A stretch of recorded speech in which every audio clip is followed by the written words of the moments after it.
Hey everyone, I'm Mike from Regala Photography, where we talk about everything photography. Today, I want to do a quick video, just highlighting some of the new updates in Lightroom Classic. Uh, Adobe moved up to a whole number, so it's a Lightroom Classic 13. And usually, when a software company goes up to a whole number like that, there are usually some pretty big updates. So I'm just going to go right into it here. First and foremost, they did an amazing job with performance enhancements. Uh, at least on my M1 Mac, Lightroom Classic opens up much faster, loads faster. All the thumbnails and everything, just everything loads much faster, much smoother. So kudos to Adobe for doing that. That's always a good update. I know everybody always looks for new features, but when a company can make their app just perform better, it's an overall better experience for everyone. Um, and like I said, it's also faster image loading as well. So if I come over here and click on, I mean, it just opens right up. It's really fast, much faster than what it used to be. Okay, the first actual new feature or update I want to highlight real quick is lens blur. So you come on over here to lens blur, click on that, and you'll see that it's all grayed out. You have to come up here and hit the checkbox here by apply. So we do that, and you can see down here it's analyzing the photo. Now, I have not tried this on any non-people photos yet. I've only tried this on people photos. And you can see here, actually, let me turn off my clipping masks here so it doesn't distract. You can see here that the blur amount is at 50%. Okay. And I could take it and I could turn it all the way off. And it's kind of hard to tell because there was some blurring in here from when I shot this. So I'm going to come over here and I'm going to go higher than 50%. And I'll tell you, it works really fast. You can see how it blurred out the background even more, which I really like it for this photo here. Okay. But the real cool thing is that now, if you have lights in the background, which unfortunately I don't have a portrait photo with any lights in the background, but you can change the actual bokeh balls. And that's amazing because you could change the shape or the look of the bokeh. Like these are just the smooth, filled in bokeh balls that you would normally see over here. Again, you're not going to see it really in this photo. But it has a ring around them. Where, again, sometimes when you do bokeh, it has the rings around them. And over here, it's kind of a more of a octagonal shape. There's more of a bigger ring. And again, you're not going to see these here. And over here are like football size shapes. So I'm just going to leave it right here. And you can also boost the effect down here, which is kind of like the blur amount up here, except it'll boost the effect of the bokeh. Now, the other cool thing is focal range. Okay, so right here, the focal range is behind our subjects. Okay, it's behind our subjects.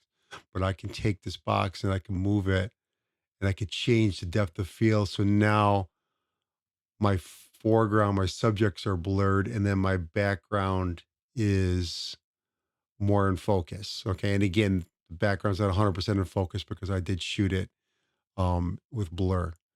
Okay. And then I can go anywhere in between here. Now, obviously, with this photo, I would be right here. And you can also change, if you grab these little squares right here, you can change the where the effect takes place as well. So you can fine tune it right there. So we're just going to put it right back where it was roughly. Okay. Um, Now another cool thing you could do here is you can visualize the depth. So I click on that. Anything that's warmer tones is in focus, and anything that is in cooler tones is out of focus.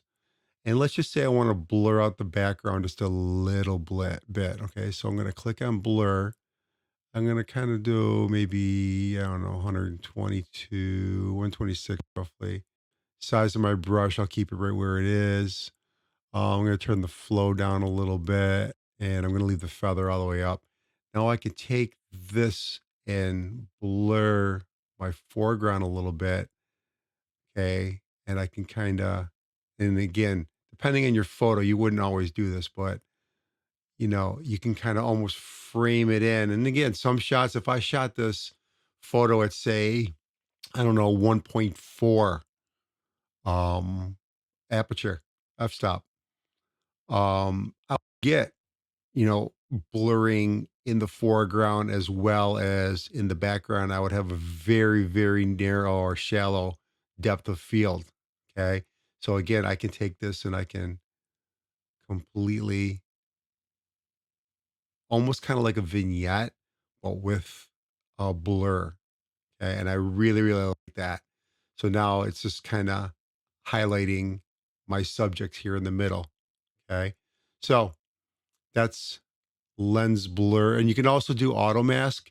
So auto mask, basically, if you have, like, right here, you got a black shirt and you got a high contrast right here between the background, it'll help keep, masking out the area so you don't go over onto your subject. So I really, really like that a lot. So that's lens blur. Okay, the next one I want to talk about, before I even open it, notice here something's changed. It doesn't say hue color anymore. It's called the color mixer. Okay.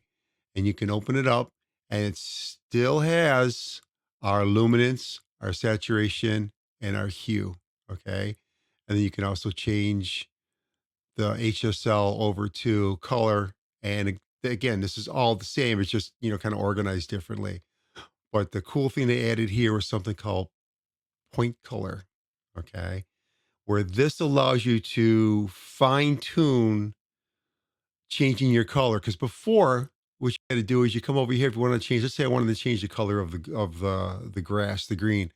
I will come on over here and I would, you know, take the green over to yellow.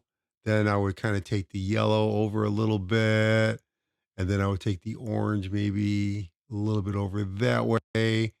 And then I can come on over here to the saturation. I'm going to desaturate the green, kind of saturate the yellow and then the oranges a little bit. And then the luminance, maybe take the oranges down, take the yellow down a little bit, then take the green up and highlight it a little bit. See, I can do it that way. Okay. But let's see if I can. Oh, let me see here. Oh, okay. I got to do each one separately. So we're just going to click that and let's come on over here. We're going to put these all back to where it was. Okay. So I don't think I changed. Oh, yep. I got to change these back to. Okay. All righty here. So we got them all back. But instead, what I could do is I come over here to point color and I can click this little eyedropper, find, and here it gives you a little magnifying glass, which I really, really like, as you can kind of see exactly the colors you want to modify. So let's just say I want to modify this yellowish color right there. Well, come on over here. It gives you the range where that color is. And I could sit there and I could change that color. And you can see I can take it right there. And if I go up, I saturate it. If I come down, I desaturate it. And then I can go darker too. Okay. Over here is the luminance. So I can bring that down or I could bring it up. I could do either or. So this little slider right here is your luminance for that range of color. And I'm going to leave that kind of right there, mid-range right there. And then here is your hue and your saturation. So we're going to kind of bring it up just a little bit. And here's the cool thing. I can come back on over here to my eyedropper. And let's just say I want to do the green now. So I click on that. And now I get a new swatch. And I could basically start all over again. I could take that, bring that all the way over. And let's just say I want to turn this into more of a fall, early, maybe even early spring, but mostly fall. And then I can highlight it or darken it, highlight it a little bit. And then let's just say I want to do another one. So let's just come on over here And let's do this green. Okay, we want to kind of like eventually eliminate all the green. So then we're going to bring that down a little bit, just like that. And you can see it completely, excuse me, completely changed the look of my photo. And I can even come back here and get another swatch. And let's just say I want to do, I don't know, this rust color right here. Now this gives me more of a gradual change of my color, so I can sit there and change that. And you can see, unfortunately, it's also going to change the color out here too, because I got some of that color out there. I can darken it up or I can lighten it. Okay. So you can completely change it. And then I can also do here, I can change the luminance shift a little bit here. I can do it that way. I could do it here, just like that. And then also it has the range where I can increase the range, decrease the range, that sort of thing. Okay, you can see up in here, it's changing the range of my color. Okay. And just like on the lens blur, you can visualize your range. It's not, oh, okay. Basically, anything in black and white. That's right. I forgot about that. This one is anything in black and white is not being affected. And then anything that still has a color is affected. Okay. So you can see here that if I want to change the hue, you can see how those are the colors that are being affected. So let me switch that back. So that is the point color. And again, it's just amazing how they were able to um, tweak that the way they did. All right. Well, that was just a quick, brief overview of the some of the updates in the new Lightroom Classic 13. And again, I'm going to do a video probably on lens blur and on point color. I want to do more of an in-depth video. I just did something real quick. I threw together some photos real fast. I want to pick photos to show you different use cases for each of the lens blur and the point color. And I do want to explore the HDR, but again, I don't really have the proper mod. I do have a MacBook Pro, so maybe I will try it editing just on the MacBook Pro. But um, anyway, if you enjoyed my video, please hit that subscribe button and click that like button as well. It really does help. Ring that bell if you want to be notified when my next video is posted. Until next time, take care, everyone.